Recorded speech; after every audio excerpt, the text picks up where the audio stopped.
Hello, everyone, and welcome to another episode of Rainbow Talks here at the University of Missouri St. Louis. I am your host, Harry Hawkins, the LGBTQ coordinator here at the university. Thanks for joining us again on this wonderful Friday. It's sunny out, as always, very, very nice. Before we jump in with our very special guest today, I just want to take a moment on this day of filming. It is actually Harvey Milk's 90th birthday. He would have been 90 years old today. Of course, the joke that I said, any self-respecting gay man, he's 21 years old today, but that's another joke. His legacy cannot be measured. I think all of us to this day look back to him and really, as a trailblazer, what he did for our community. And it's amazing to look at all of the advances that we've had as far as LGBTQ equality. And I don't think he could have imagined how far we would have come. But of course, we have much more work to do. And so with that spirit, happy birthday, Harvey Milk. We miss you, buddy. All right, but now moving on to the present, our guest today, a very special guest, we've got Jaimie Hileman, the Executive Director at Trans Education Service. Jaimie, thank you for joining us. Very glad to be here, Harry.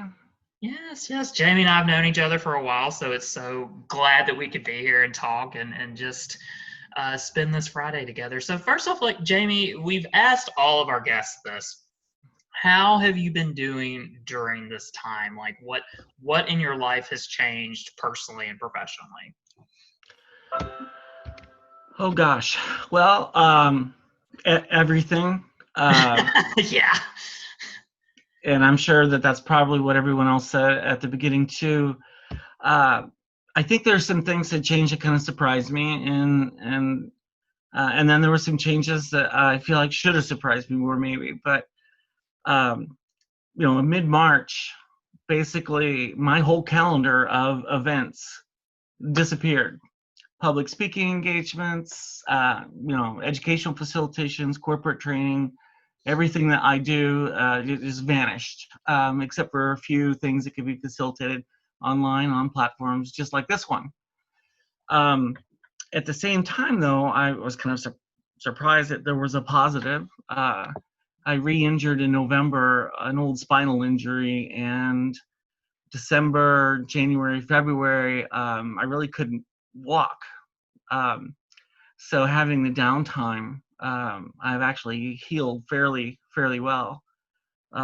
Otherwise, like everyone else, I tell the doctor, yeah, I absolutely won't move. I'll just lay down flat 24/7 for 3 weeks. And of course, be back at work the next Monday. But this time, I actually followed doctor's orders. Good.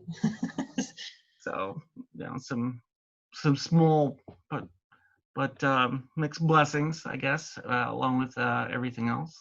Yeah. Well, it's good that you're feeling better. I knew that you had that surgery at one point, and I know that there was definitely some recovery that was needed. So I think that's a silver lining, that you haven't had to be out and about as much, and you can recover. And you follow doctor's orders. Good job. Those are always important to follow. Well, that one. Yeah. Well, yes, that one. Yeah, we will clarify for that.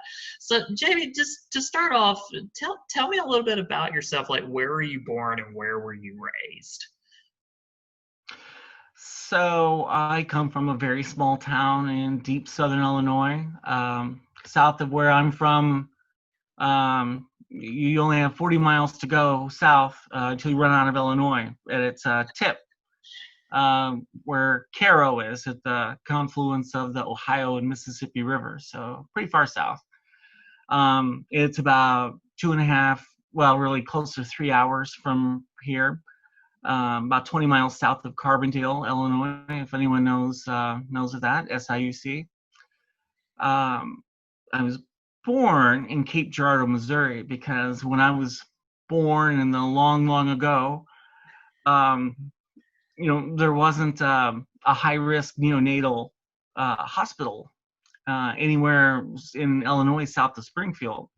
So the options were a 50-minute drive east and being born in Paducah, Kentucky, or a 40-minute drive west and being born in Cape Girardeau, Missouri. So that's where I'm from. Lived in Southern Illinois until college. I got my bachelor's at SIUC Carbondale, and that's where I met my spouse. And then I was transferred, the company I work for, to the Metro East, and been here ever since. Yeah. So I did not know that about you. So there you go. I learned something today. All right. So Cape Girardeau and then that. All right. I learned something. so, so what were your like first memories of the LGBTQ community? So not my own self-awareness, but with the idea of community, that there were other human beings on the earth like me. I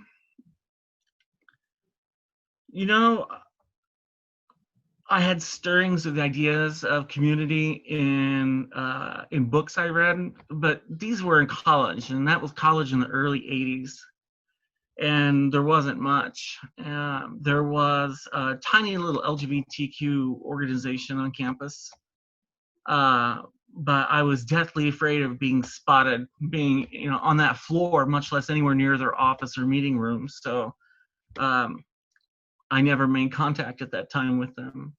For me, I think the idea that there was such a community to even interface with, much less see myself as a member of, it was the gay bar in town, which at that time was called Main Street East in Carbondale, Illinois. And, that, free space, open space, really meant a lot to me. Southern Illinois is challenging when it comes to LGBTQ acceptance and the actualization of equality, much less equity. And you can only imagine what it was like that many years ago. So, other than from books, maybe some literature, some zines, there really wasn't very much in my teens and up into my early 20s and in terms of experiencing community, except for, getting into this bar with my fake ID. The fake ID. Oh, no one did that. No one did that when they were young. I think, oh God, how many years now is it? This is less than 40 years. But I still think that we're past the statute of limitations, so we're good. Okay. You're okay. Yes. So you talked about this a little bit, Jaimie. So what were your experiences with coming out? Excuse me. So I dipped my toe in the water when I was 19. I told a few very close people to me, friends, and that was it. And I kind of reached an agreement with myself that I would stay on this planet, but I would bury all of this, whatever this was. My understanding of the difference between sexual orientation and gender identity, like 99.7% of humanity at that time, was not clearly defined or delimited, much less my own awareness and acceptance. So coming out for me to friends really began at the beginning of this century. By the time I began physical transition, I told most of the people in my life, except for my folks and my employer. It was hard coming out to my parents. It's not that I didn't think that my parents wouldn't love me anymore if they knew this about me, that their child was their daughter and that their daughter was gay and had only ever been interested in women. It wasn't that I thought that they wouldn't love me anymore or that they would hate me. I just didn't know if they'd be able to love me in the same way. I had no idea myself what that might look like. So I went into it I attempted to go into it with as few expectations as possible. At the time I was in sales and marketing, running a company, and I thought I would handle it the way you might a presentation to a supplier or a key account. You know, if the answer is no, remember, you know, this is just the first no. You know, this is just the first response. But it actually went a lot better than that. My parents were pretty damn accepting. Coming from a pretty conservative area, you know, I didn't know what to expect. But they really surprised me pleasantly. Why do you think that is? Like, why? What are some things you think that led for them to be more accepting and surprised you as a result? You know, a part of it was that you don't really think about what people know about you when you're trans and queer. In general, you worry, you know, obviously when you're closeted, you worry about what you think they might know about your sexuality and your gender and where those transgress societal expectations. And then to have them say instead, you know, hey, you're a child, you know, we've always loved you and that's not going to change. All of a sudden, you know, a lot of those concerns fall away.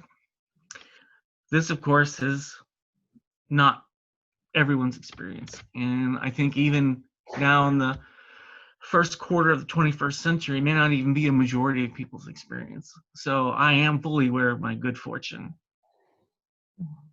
Yeah, I would say so as well, and I think about that as well. And I think of my own coming out story was I had also a very positive experience with my mom and acknowledging that like this is not the norm at all. Unfortunately, it's not the norm. But, you know, hope springs eternal, and we hope that more people like yourself and me continue to like share our stories and have visibility that maybe it can change things for people. And so that's a wonderful thing that your parents accepted and really just jumped right in with understanding. So you talked a little bit about when you were working in the corporate world, you were doing that for 24 years. And so what led to the career change to moving over to advocacy? So while I was able in the coming out process to find community here in the St. Louis area, trans and LGBTQ and queer identified community, because those are not synonymous. You know, more like think of the Olympic rings, right? You know, where you have these intersections, and so you know, finding community is like navigating the space where those circles come together sometimes, and you know, so that was a component of my support system, my relationship with my spouse, with my family. You know, all of those were super important. One area where the story maybe didn't turn out quite so, you know, flipping Cinderella-y was professional. So I enjoyed my industry. I had worked my way up in it after college, and I'd reached an executive level. I really did like it. But when it came time for that last big coming out professionally, despite taking what I thought were the best precautions, best practices, you know, ones that I've shared with hundreds, if not thousands of people over the course of my work. When it came to my own experience, it didn't pan out that way. It was not what I might call a best case scenario. But over the course of that and dealing with the aftermath, I just had this deep call. And I know that sounds cliche, but I did. This spark. The idea that through no fault of my own, I was going to be made to pay very heavy prices in any way you want to measure them, any metric you care to apply, simply to be who I am, to be a woman in this society, and to be a queer woman who is trans. there are big price tags attached to that. And for me, they were very premium. So I found myself in a position of reinventing myself. Once I was no longer in that industry, in the corporate world, what the hell do I want to do with my life?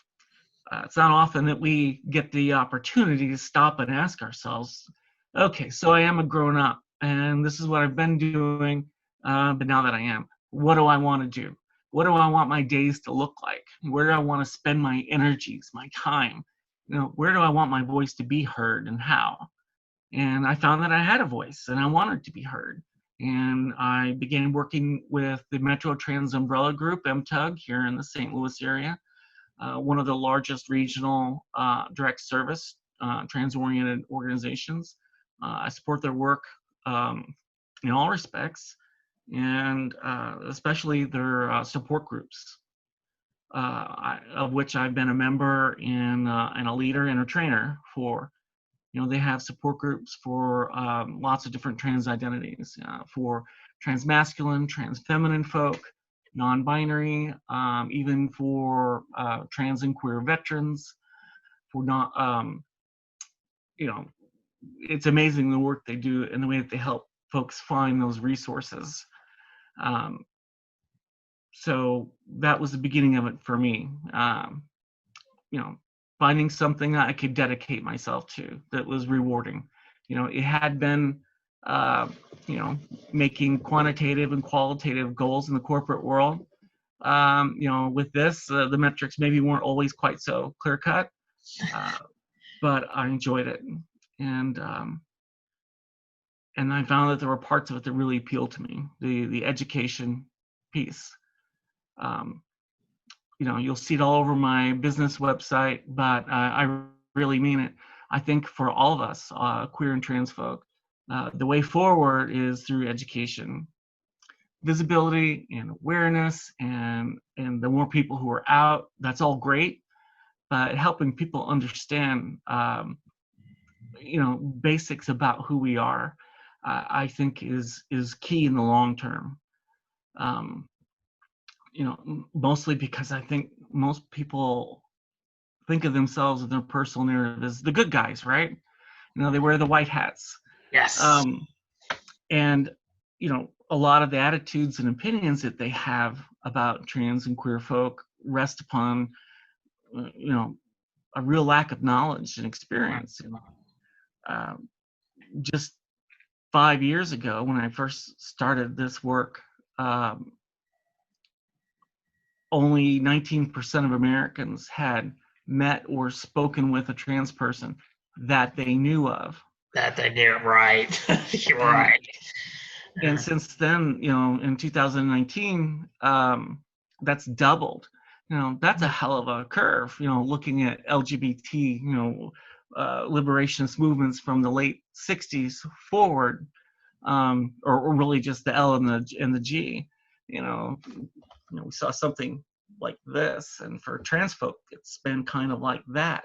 Yeah. And that's a good thing, although we're starting from a very small base.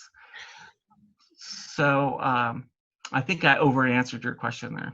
No, you're fine. No, you're fine. I think that was a really good overview, especially for folks who may not know about your journey and how you made your way to becoming an advocate, because I think many of us who are advocates don't take enough time to sit back and think, well, how did I get here? What was that spark?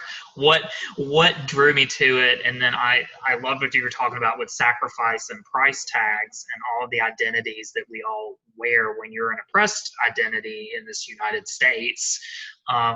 People don't take time to really think about that and what you are losing for simply just being yourself.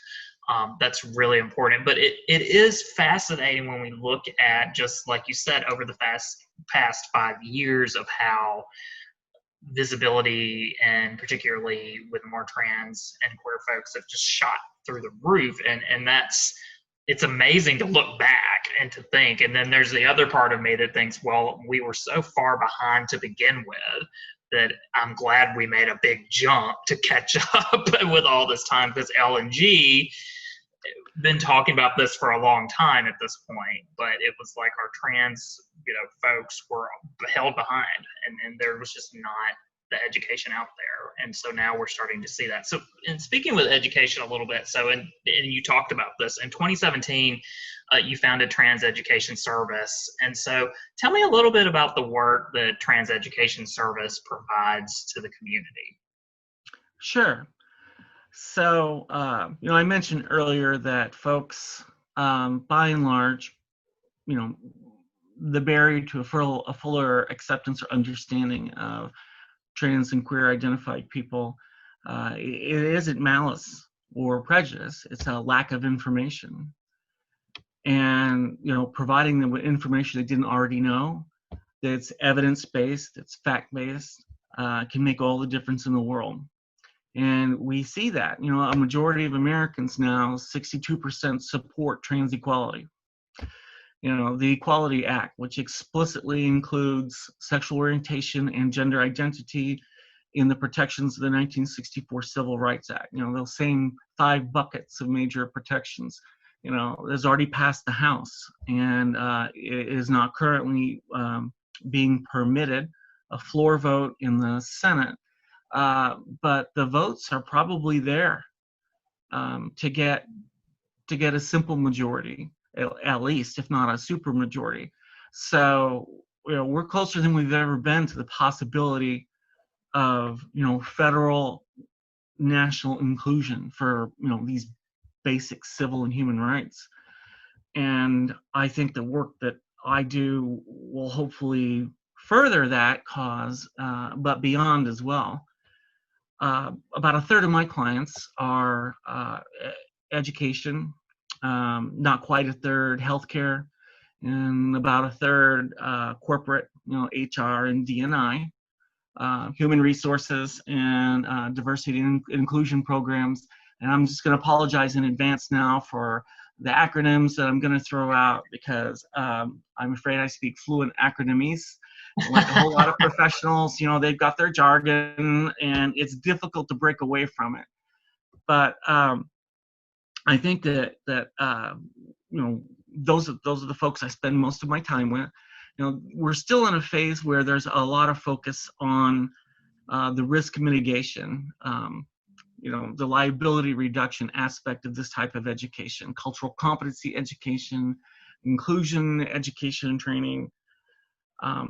I remember from my days in the corporate world, the idea of HR training, was roughly as pleasant to, my subordinates and direct reports, and frankly to myself and other key stakeholders, about as pleasant as a root canal or a colonoscopy, Yeah. or, eye surgery, Right. really fun stuff.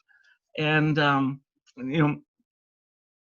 I always joke that when I'm in front of an audience, early on, I talk about the ground rules, the rules of engagement, and I always mention that I'm not going to stand in front of them and read off of a PowerPoint. They can read 5 times faster than I can speak, and I'll share with them that when I was in the corporate world, and I was stuck with a speaker who did that I really wanted to carve my own eyeballs out with a rusty fork.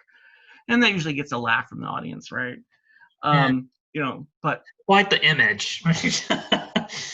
Yeah, but that's still what a lot of people think of when they think HR, and particularly when they think diversity, inclusion, and particularly diversity training, inclusion training.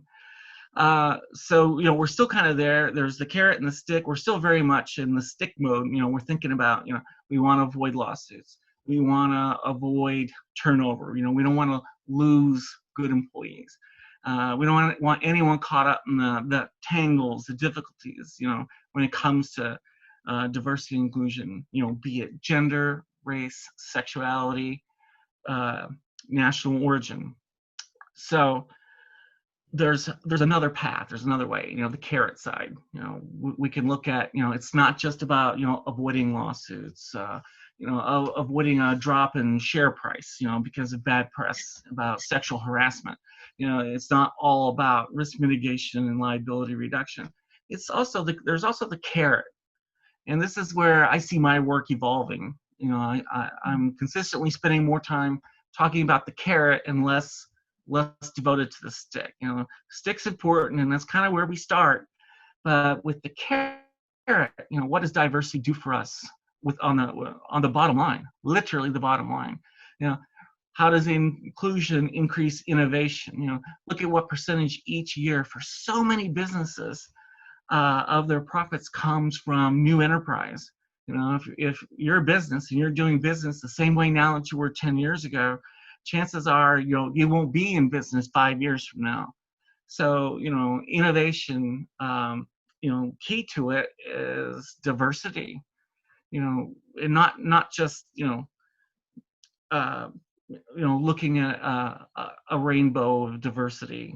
It's much more complex than I have one of these, and one of these. That's this mythology around diversity and inclusion, especially in employment, right? It's more diverse than even that.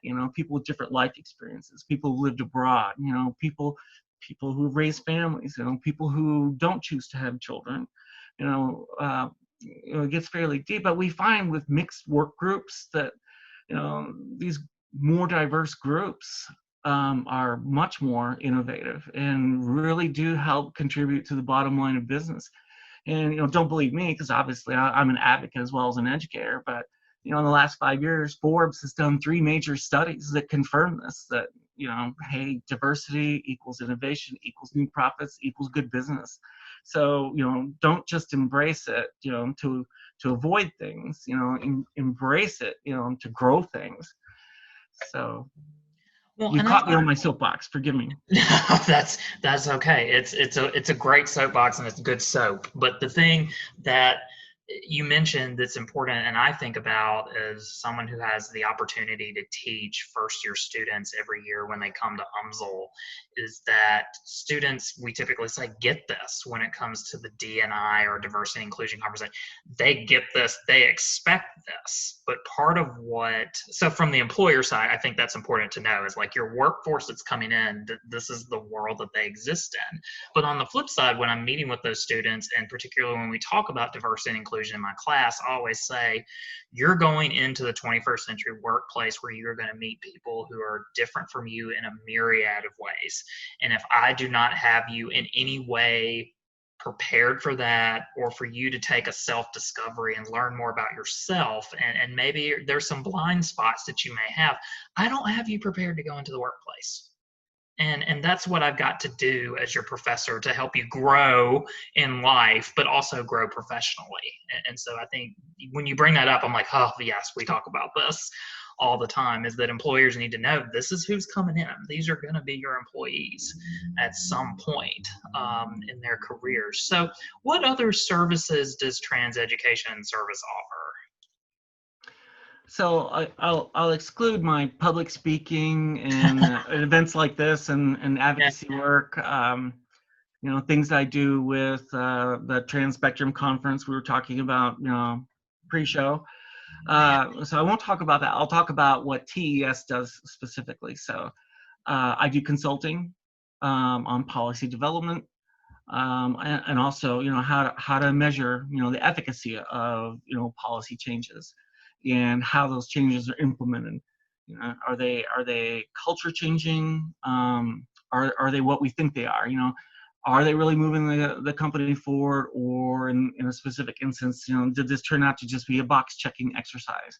So, I spend a lot of time with conversations like that, and hopefully helping to guide folks, how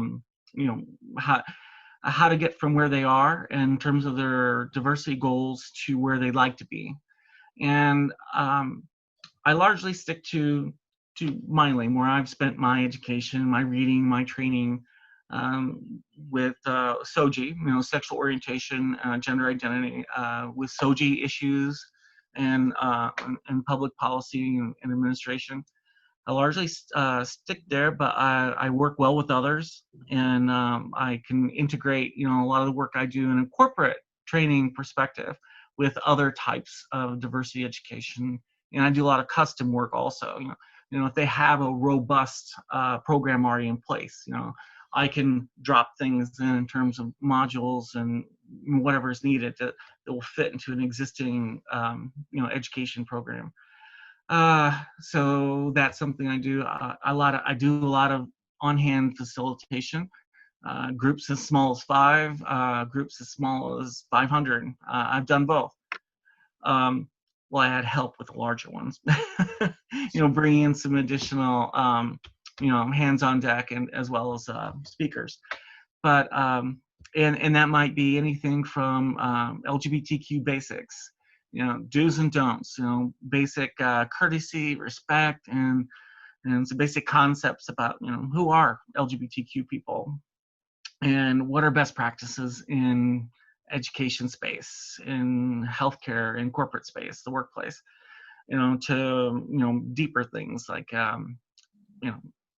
trans issues in healthcare, the advance where maybe we're looking at how to manage accountability from patient-facing employees with respect and honoring trans patients whose records and even health issues may not match their appearance or the name and gender that they go by, and how to manage that. So those could be some pretty in-depth things, and I'm very grateful for the training I've been able to have from WPAT, the World Professional Association for Transgender Health, with their global education initiative. That was really intense but invaluable. And with a lot of the other work I've done. I'm a member of ASECT, an educator with the American Association for Sexuality Educators, Counselors, and Therapists, and isn't that a mouthful? But it really has helped clarify, I think, my ability to look at folks as aims, whether they're a 3-physician clinic or they're a unit of a multi-state hospital behemoth, and help them, take their aims, to clear policy and to implementation timelines, things of that sort. So I guess I just spent a whole lot of time telling you what I normally do with my waking hours. Well, that's why I asked. So going back, looking at this like historically when we were having that conversation for a minute. So how has trans advocacy and education changed over the last, we'll say, 10 years? I couldn't hardly express numerically. It's changed 1,000%. It's changed 10,000%. We went from a place where we were really just looking for visibility and awareness. We were nowhere near education to the level of breaking it down issues that matter to folks, dollars and cents wise, foundationally. It was mostly focused on personal narrative, actual trans folks, speaking about their experiences. Most of that was kind of negative, because that's what a lot of people's experiences were.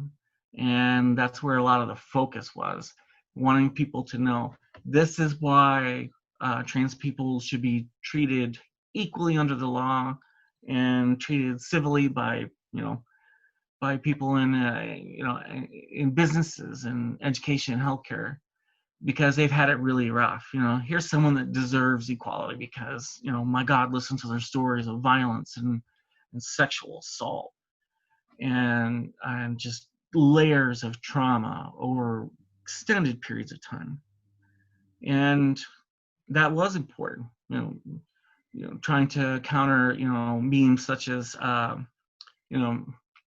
trans men don't exist, non-binary people are just confused, trans women are really just hairy men in dresses. Those are all things that are very common to any trans person of any age. But at one time, those were the majority ideas about trans people. And so we went from, personal narrative, tales of struggle and hardship. And now, we see more discussion that's evidence-based and fact-based. And I can't thank enough the work from people like the National Center for Transgender Equality, the NCTE, and their work with the 2011 release of the National Trans Discrimination Survey, the NTDS. And that year, that release, it was called Injustice at Every Turn. So, all of a sudden now we've got, a book of data, really empirical data, that thick. And we can talk about how trans lives are affected in real and measurable ways by both, rejection and inclusion. And then, of course, that was updated in 2015. We're getting another one next year. So this is a massive undertaking, very expensive. Very grateful to NCTE for doing this. We were hoping to get information like this from the 2020 census, but unfortunately, the current administration decided not to include, trans LGBTQ questions in the census. So maybe in the 2030 census, because that data would be invaluable.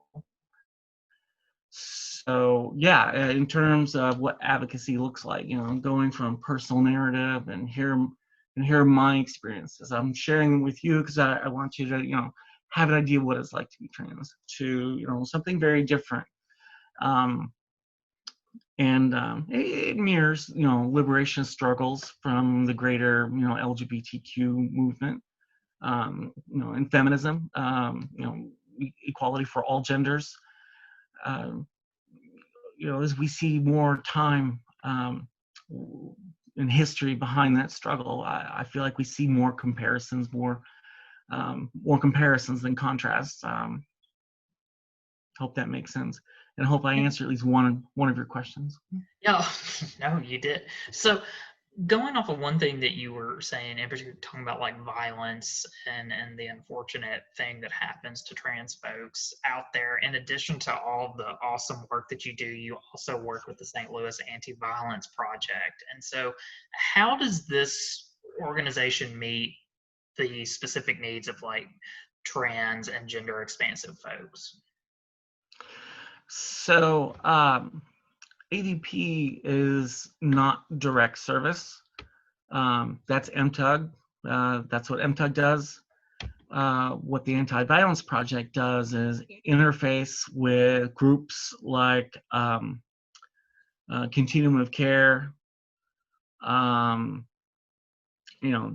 Family Mental Health Council, groups like that, to provide experts to speak on issues relating to LGBTQ people and trans people when it comes to domestic violence, interpersonal violence, how to prevent, even in places that have strong,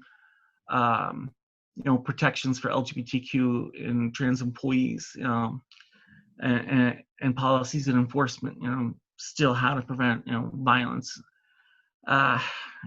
So there's a lot of education. Some of it's at a policy level with key stakeholders. Some of it's, hands-on with, the people that are actually going to have to make this, live and work as a part of, changing culture.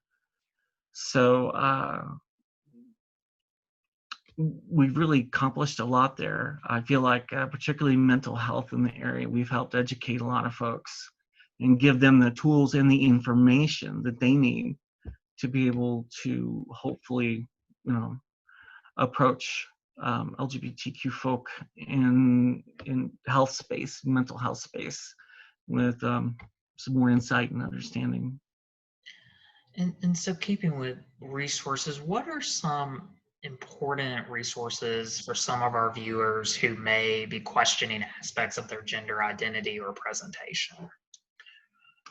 So I would recommend MTUG's website, the Metro Trans Umbrella Group.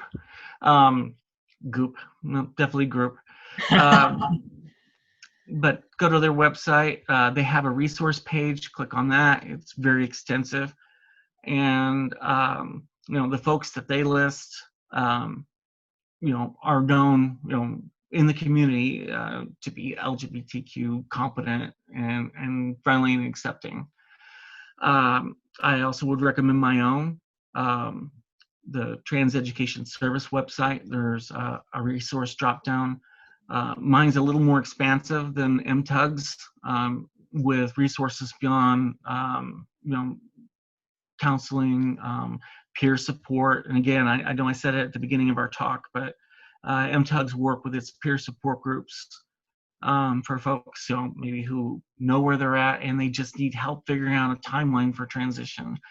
To folks, as you said, who are questioning, and they just need to hear from people maybe who are a little farther along their journey towards self-acceptance, self-actualization.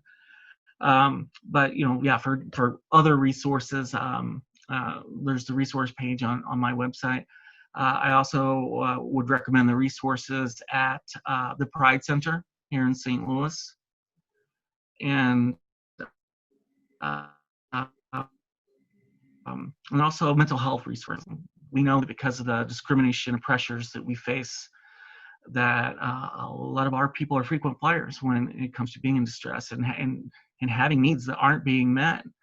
I would recommend Squish, the hotline in SQSH. And forgive me, I cannot think of what that acronym stands for at this time. I was thinking it too, but I know what you're talking about. SQSH, so it's like squish without the I. That's probably, I should have led with that. That's an easier way to describe it. But they have a volunteer force that mans their helpline, to help guide people to support or information, whatever they're looking for. But they have a volunteer force trained for that, highly trained for that, and they're really effective. I can't say enough good things about the work that they do. So those are a few things off the top of my head that I would list in terms of places and resources for really direct need. Yeah, and this is a really good list. That's good resources as well. Can you offer any personal advice to those beginning their journey of gender expression? Sure. No two journeys are alike. There's no roadmap that has to be followed. Not everyone's gonna step on every square going around the board, right? Right. For some people, they have always known. They've always had awareness and they've always had a self-acceptance. We see this more and more with folks under 30, folks under 20, and it just does something for me to have conversations with those folks. I feel empowered when I talk to them because they didn't have to, and they're not going to have to maybe deal with some of the things my generation had to. And while they still may have difficulties like everyone does, hopefully they won't have those difficulties. But yeah, some people, right out of the gate, in their teen years, they're ready. When I was a peer group, peer support counselor,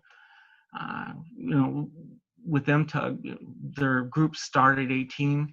So, in the trans feminine group, we would have women come in who are 18 and beginning their transition. And we had, women come in their early 70s, beginning their transition. So there's no one roadmap. There's no one way to be trans. No one has all the answers. There are a lot of folks that do have answers, though, and hopefully I've given some information about that. But I think it's important to share that because there's so much anxiety. Am I doing this right?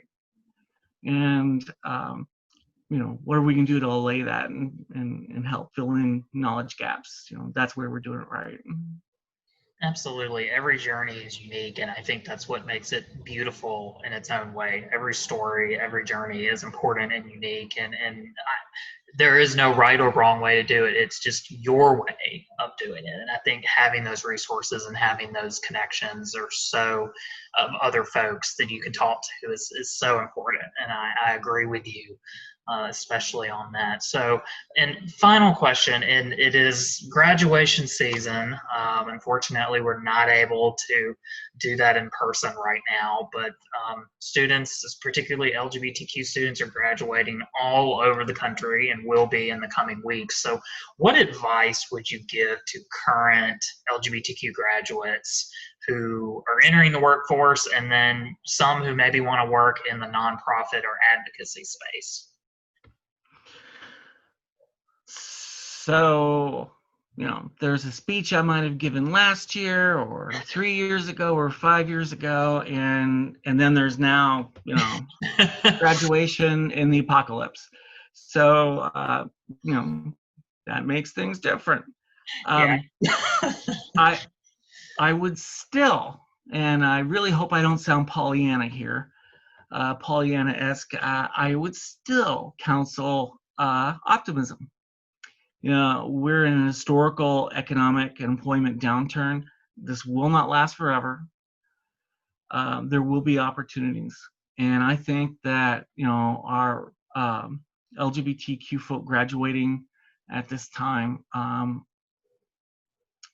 in all of their queer loveliness, I think are perfectly situated to take advantage of those opportunities that will come up as things begin to turn around. I also think that there are even more opportunities for volunteering and interning with organizations here in the St. Louis area. Let's face it, there are a lot of needs that are much greater, and the resources to meet those needs, aren't rising at the same level as need does. So I would highly recommend reaching out to a lot of the nonprofit organizations in the community, or organizations that work with the community. And again, looking at the resource listings, you can see who those folks are. A lot of people looking for volunteers. That's something that in the time of COVID, I would recommend where it makes sense.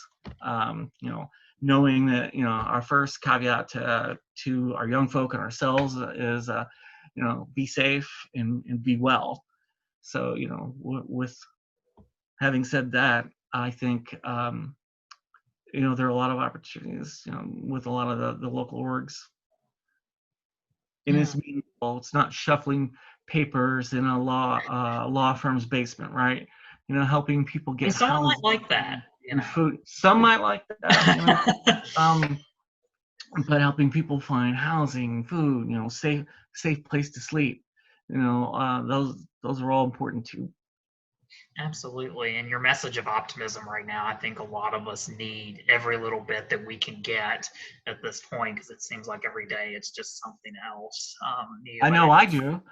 Yeah, I do as well. I need my little bits of optimism. And so in keeping with that, finally, Jaimie, I always ask a question that is just out of left field for fun. And so the question that I'm going to ask you today, what is your favorite candle scent?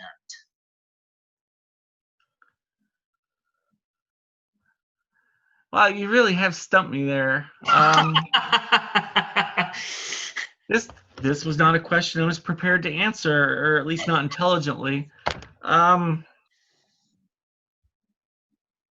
Minerals. Minerally, kind of earthy? Is that kind of the...